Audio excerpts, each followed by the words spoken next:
Hello guys, welcome back. This is the second session of Gulick and Ervik session. Please watch the first session of Gulick and Ervik before going ahead. Link for the same would be in the description of this video. So moving on, now Luther Gulick gave us a human factor and a time factor in public administration. As it is well known, classical theory neglects the human side of the organization. Various critics have criticized over time that classical theory is a mechanistic theory. It lacks the human emotions and human side of the organizations.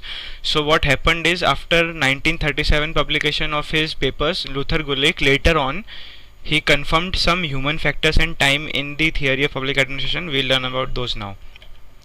So starting with the human factor that Gulick said, Gulick in his later writings, after critics had criticized his writings on the lack of human emotions and negligence of human side of the organization, in his later writings Gulick has noted that much has happened to affect the field of public administration and his analysis of its nature since he edited papers on science and administration 50 years ago. So after 50 years he came back and he said that much has happened and much has changed to affect the field of public administration.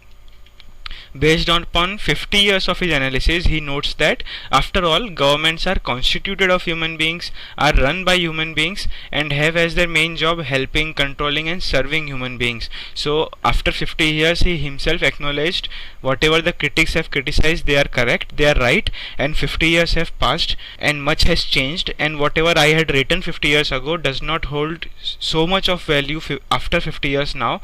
And after 50 years he said that after all, governments are constituted of human beings, they are run by human beings and have as their main job helping, controlling and serving human beings. So he acknowledged the human factor in public administration. In short, human beings are the most important variables for understanding the nature of public administration today and guiding the field into the future. Human beings are the dynamic factors that are intrinsic in the study of administration. These are the words of Luther Gulick.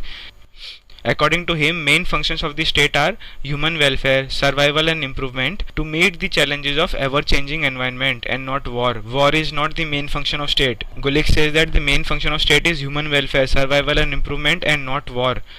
The structure of the modern state is distinctly military. It is authoritative, it is highly centralized, and all the work but not the authority is assigned to subordinates. So subordinates are assigned all the work, all the responsibilities, but they are not given requisite authority to execute those work, to execute those responsibility.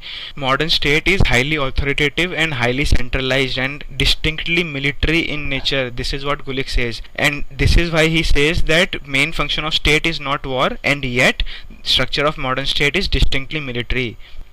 In public administration, our very vocabulary is military in origin. Whatever vocabulary we use in public administration, that is even military origin. How? We talk about line and staff, which are borrowed from military. We talk about field commanders in public administration. We talk about material and manpower. These are all military terms. These are all military vocabulary origins. In our own very public administration vocabulary is military in origin. This is what Luther Gulick says. And when we make the cost benefit analysis, we manipulate hard statistics and not human values and human welfare. So he himself acknowledges that we have basically neglected the human values and neglected the human emotions and human side of the organization. Gulick says, bring more decentralization by replacing the present centralized hierarchical military structure. So I hope you understand all of these points now. What Luther Gulick has said is the main function of state is not war, it is human welfare, but yet the structure of modern state is distinctly military and the vocabulary of public administration is also military in origin. What we need is more decentralization by replacing the present military structure, which is centralized and hierarchical. So this is how Gulick has identified the human factor in public administration. He also suggests that public administration should forget the non-existent economic man. We know what economic man is. Taylor propagated economic man, Henry Fayol propagated economic man, even Gulick and Ervik propagated economic man in their 1937 writings. Economic man means a person who is solely motivated by money and not by social factors and psychological factors, who is solely motivated by money. So what Luther Gulick says is, public administration should forget the non-existent economic man. Economic man is not existent anymore. It does not exist anymore. And we should forget about this non-existent economic man and we should include human welfare and compassion in its embrace. So after 50 years of publication of his papers, Luther Gulick identified that human values are important in organization. About time factor in public administration, what he said we'll see. Gulick also emphasizes that time is the crucial factor in every event. Time is the very crucial event. Without it, there is no change, no growth, no cause and effect, and no responsibility for management. He notes that in democracy, timing is the hallmark of statecraft. So time is of great importance in democracy. This is what Luther Gulick says. But he laments that time has been a neglected factor in public administration. It is so important, but yet it has been neglected. This is what Gulick says. Gulick identifies 5 different aspects of time. Time as an input, time as an output, time as the flow of events, time as a gap between 2 or more significant events, time as a management policy. So time can be in any form, in the form of any of these 5 aspects. This is how important time is in public administration in today's time. He emphasizes that time has practical and significant implications for PubEd. It means that the principles of management of administration should be eternally tied to the culture in which they arise, and that the culture must evolve appropriately well before major changes in human organization can be successfully undertaken. So to understand this, you have to understand that every society has some culture which evolves and advances with respect to time, and whatever organization you establish, that organization is established in a society, in an environment which has some culture around it, right? And what classical theorists did was they gave us some principles of management of administration. So what Gulick here says is, those principles of management that I gave you, that Urvik gave you, that Fayol gave you, those principles of management of administration should be eternally tied to the culture in which they arise. So whatever organization you are building upon, if you are building up a department of welfare or a department of education, you are building it in particular society. So if you are applying my principles in those organizations that you are building up, those principles that you are applying should be eternally tied to the culture of the society that you are building up in, and that the culture must evolve appropriately well before major changes in human organization can be successfully undertaken.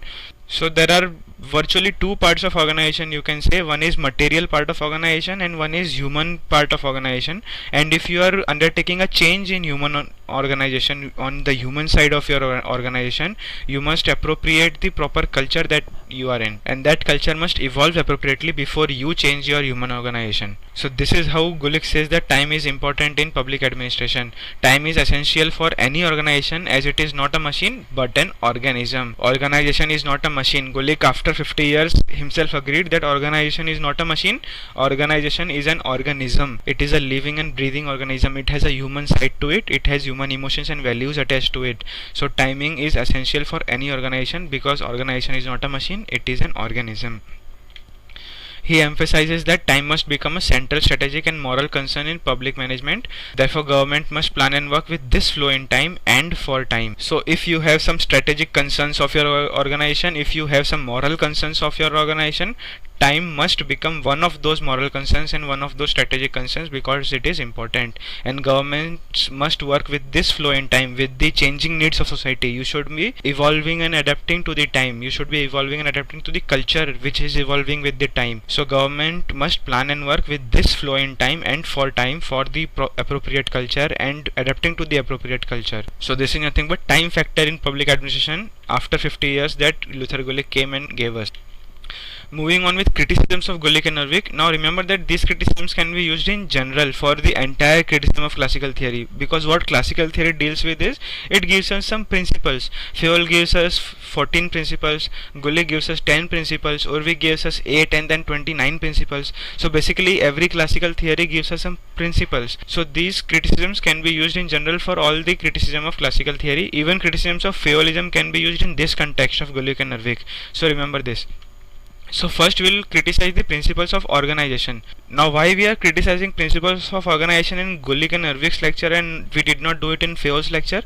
Because Gulick and Urvik gave us very exhaustive list of principles. If you remember, they elaborated on Henry Fayol's 14 principles and they gave us a very exhaustive list. So Gulick and Urvik in 1937 reached the zenith of classical organization. So basically whatever principles of organizations are criticized by critics, they are criticized keeping in mind Gulick and Urvik and not Fayol. They are obviously criticized Fayol also, but basically they criticize Gulick and Urvik. So one of those criticisms is, while writing so much about principles, these authors, all of these classical thinkers, have not made it clear as to what they meant by them. They wrote so much about it, but they did not make it clear as to what they actually meant by them. This is the first criticism. Normally, principles are said to be universal truths subject to verification. However, such universal validity appears to be absent in them, absent in the principles. Critics have criticized that the principles of organization are not universal in nature. The authors of these principles have definitely said that they are universal, but critics have said that they are not universal in nature. They appear more in the nature of postulates. What are postulates? They are nothing but beliefs or assumptions of one person based on his own experience, and when he gives out to the public it becomes a postulate. So they appear more in the nature of postulates of experienced men who have closely observed organizations at work. They are not universal truths, but they are in the nature of postulates. At best they may be action recommendations but not specific principles. At best they are just action recommendations, that you should decentralize, that you should have less span of control, that you should divide the work, and that you should specialize. They are just action recommendations but not specific principles. They are not universal truths. This is what the critics have criticized. L.D. White, Leonard D. White is another critic who says that while the terms line, staff and auxiliary agencies, hierarchy, authority, centralization, etc. are useful terms for describing or classifying administrative situations, they are no more than that. So all these terms, line, staff and all these terms, hierarchy, authority, centralization, they just describe situations and they do nothing more than that. They provide no guidance as to whether a given system more or less should be highly centralized. So centralization and decentralization are just terms which define situations, and these terms do not provide any guidance as to whether your organization should be highly or less centralized, nor as to whether auxiliary agency should be given more or fewer duties or authority. So these terms are just describing the situations and they do nothing more than that. They are not rules. They suggest only working rules of conduct which wide experience seem to have validated. Just because of their wide experience, they are just working rules of conduct. They are not universal rules. They are not actually principles. They are not universal principles. This is the basic criticism of principles of organization, that they are not universal in nature, they are not actually rules, they are just working rules of conduct and nothing more. Continuing with the principles of organization criticism, Herbert Simon, which is also one of our thinkers which we will study in our syllabus, Herbert Simon has profusely attacked the principles. He has attacked the principles the most. We will see what Herbert Simon said about principles of organization in this slide. He said that principles are just homely proverbs, घरेलू कहावतें हैं सिर्फ. They are just homely proverbs, myths, slogans, inanities. It is a fatal defect of the current principles of administration. Like proverbs, they occur in pairs. For almost every principle, one can find an equally acceptable contradictory principle. So like proverbs, these principles occur in pairs. One is positive and one is negative. For example, while principle of division of work is claimed as essential, coordination principle is also claimed as essential. So basically, division of work and coordination principles are opposites of each other. They do not go hand in hand. If you divide your work, you are basically not coordinating because you are dividing your work. Now of course there will be integration of those divided work, but basically the coordination principle has taken a back step here because now you have divided the work, there is now less coordination. So basically for every principle one can find an equally acceptable contradictory principle. Coordination principle is in contradiction to principle of division of work. One of the proverbs, this is what Herbert Simon says, that these are not principles, they are proverbs. So when he refers to principles, he refers to them as proverbs just to make fun of them. So one of the proverbs say that administrative efficiency is increased by specialization, but it is not made clear whether area specialization good or functional specialization is good. So Henry Fayol, Gulick, Urvik, everyone, Mooney and Riley also we will study in our future session, that every classical thinker has emphasized on specialization, but no one has said that whether area specialization is good or functional specialization is good. They have given us 4 bases of specialization of dividing work, that divide based on function, divide based on area or place, but they have not said that which one of them is good. So these are just proverbs. They say that you need specialization for increased efficiency, but they do not say whether area specialization is needed or functional specialization is needed. Contradiction is also between specialization and unity of command. The specialists in organization are always subject to dual control of generalists and technocrats. Now this is something you will learn again in module 4 of organizations. What this basically means is, if there is a specialist in an organization, if there is a person who specializes in something, now remember specialist is a staff authority, he is not a line authority, he is a staff authority, he is a person of special staff. So a person of specialization always has dual command. One of his generalist manager of the line authority and one of his technical manager, the technocrat of the specialist staff agency that he is connected to. You will learn about this in more detail in module 4 organizations also, that specialists in every organization are indirectly subjected to dual control of generalist and technocrat. It is not meant to be, it is not designed to be in that way, but it happens. Invariably, indirectly, it happens that specialists in every organization are subject to dual control of generalist and technocrats. So there is a contradiction between specialization and unity of command. If you are a specialist, there is no unity of command for you. Another contradiction is principle of span of control. We have learned about what principle of span of control is, that one person cannot effectively manage many people. So one principle asserts that administrative efficiency is increased by reducing the levels of organization. This is supposed to help the simplification of procedures. So if you reduce the levels of organizations, then the procedures become simplified if there are less levels in organization. If you remember the gangplank concept of Henry Fayol, the scalar chain concept of Henry Fayol, why did Henry Fayol give us the gangplank concept? He told us that when there are many levels, you should use gangplank because the levels are more. But scalar chain is of more importance than gangplank, right? So scalar chain should be followed wherever possible, and for that levels of organization should be less. So if there are less levels of organization, efficiency is increased. It is one of the principles, right? But when levels are thus reduced, span of control increases. Obviously now you have reduced the levels, so more persons come under one supervisor. So when you reduce the level, span of control increases. Moreover, specification of the ideal number of subordinates as between 5 and 11 has no scientific validity at all. So let's say Urvik says that 5 or 6 are the ideal span of control number. Ian Hamilton says 3 or 4 is the ideal number. Some other people say 10 or 12 is the ideal number. So there is no scientific validity. This is the another contradiction with span of control. First of all, if you reduce the levels of organization, span of control increases. Also, there is no agreement among the authors for a specific and scientific validation of a span of control number. They are at best criteria for describing and diagnosing administrative situations. This is what Herbert Simon says about principles of organization, that they are at best criteria for describing and diagnosing administrative situations and nothing more than that. Perhaps the most critical failure of classical administrative science is its incapacity to confront theory with evidence. The principles tend to dissolve when put to test. Partly this is because of the consequence of difficulties in operation. It is not possible to conduct controlled experiments to test the theories time and again. So basically whatever theory the classical theorists have come up with, they do not confront that with the evidence. It is just theory. They have laid down some principles and there is no practical evidence to support that. And when you try to experiment with those principles, you are not able to do that. Why? Because the principles tend to dissolve when put to test. And why is this so? Why you are not able to experiment with this in real life? Partly because consequences of difficulties in operation. If you apply all of these principles in a single organization, there will be difficulties in the operation of organization and you have to discard some of the principles. So there are difficulties in the operation of an organization if you apply all of these principles, and that is why it is not possible to conduct controlled experiments to test the theories time and again. This is the most critical failure of classical administrative science, that there is no evidence to support, there is no practical evidence to support the theory. Theoretical evidence can be given, but there is no practical evidence to support the theory. These are the criticisms of Herbert Simon about principles of organization, and Herbert Simon is the person who talked at length about criticisms of principles of organization. So moving on, other criticisms are neglect of human element of mechanistic approach. We know this, we are reading about this since F.W. Taylor and Henry Fayol and everything. We know that classical theorists have neglected the human side or the human emotions in organization. It is more of a mechanistic approach. Please refer previous sessions of Taylor and Fayol for more in-depth detail of this criticism.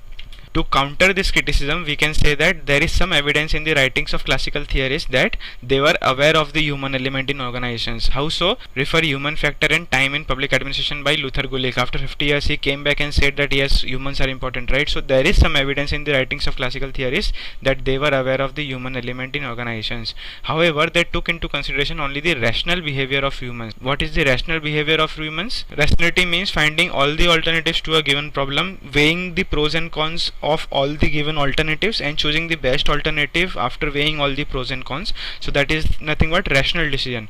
So there is evidence that classical theorists were aware of human elements in organizations. However, they took into consideration only the rational behavior of humans. It was left to the authors like Herbert Simon to point out the several limitations to rationality in human behavior.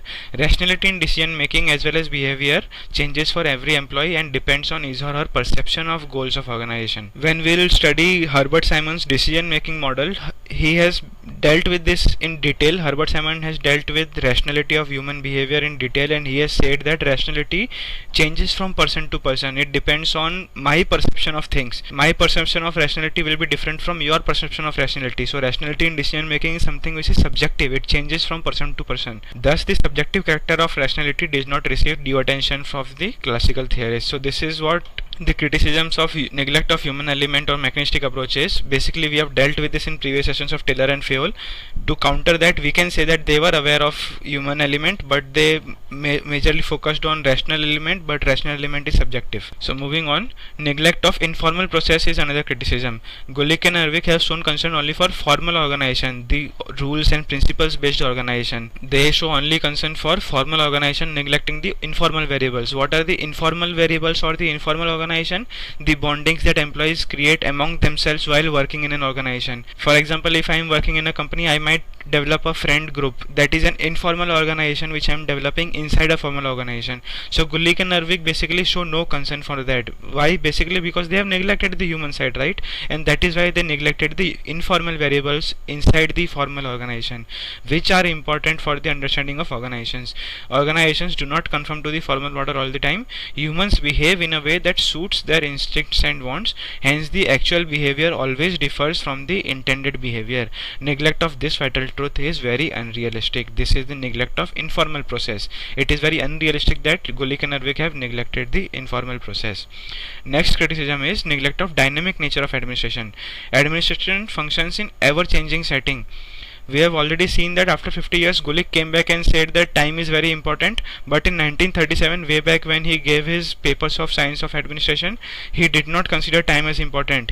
Administrative functions are in a ever changing setting, right? Time is ever evolving. The culture that the organizations are setting is changing with time. So society as a whole is changing, so organizations should change with time. So administration is an ever changing setting. As Alfred Diamond says, most of the conceptual constraints in organization have a steady state bias. They are steady, they do not change with time. These are the constraints, these are the most of the conceptual constraints in organization, that they have a steady state bias. The organization and organization goals undergo a constant change as a result of economic, social or political stimuli. So with time, economic goals change, social goals change, political goals change.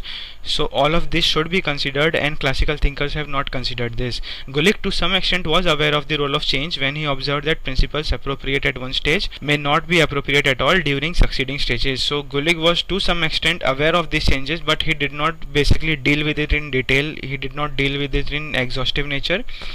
So basically Gulick and Ervik both have neglected the dynamic nature or the time setting of the administration. After 50 years obviously Gulick came back and recognized that, but this was not the case way back in 1937. So we are done with our session on Gulick and Ervik, and next session will be on Mooney and Riley. Subscribe to the channel if you do not want to miss the next session. Hope to see you soon again. Peace out.